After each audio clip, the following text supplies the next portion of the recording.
I'm gonna challenge this because the internet turned it into a flex. The most dangerous person is the one who healed alone.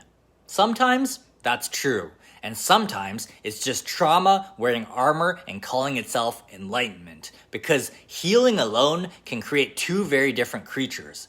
One becomes solid, the other becomes sealed. Solid means I can regulate myself, I can stand on my own, and I don't beg for rescue. Sealed means I don't trust anyone, I mistake numbness for strength, I call detachment peace because it hurts less than needing.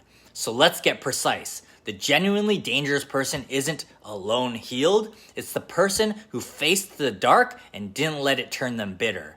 They learned nobody is coming, yes, but they also learned connection is not weakness. They're dangerous because they're unsteerable. You can't bait them with approval, you can't threaten them with abandonment, and you can't destabilize them with chaos.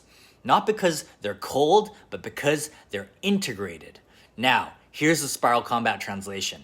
There are fighters who got forged in loneliness and become killers, but there are also fighters who got forged in loneliness and became fragile in a different way.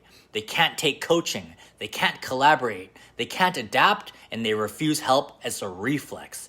That's not dangerous, that's predictable, and predators love predictable. Real power is not, I don't need anyone. Real power is, I can be alone without collapsing, and I can be with people without losing myself. That's spiritual maturity.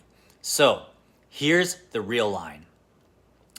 If you healed alone and made you calmer, clearer, more honest, more capable of love, you grew.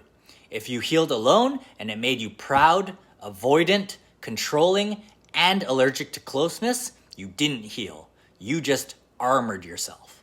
Now, I want the debate in the comments. Which is stronger? A, I don't need anyone, or B, I can need people without becoming needy. Comment down below A or B and tell me what you've lived.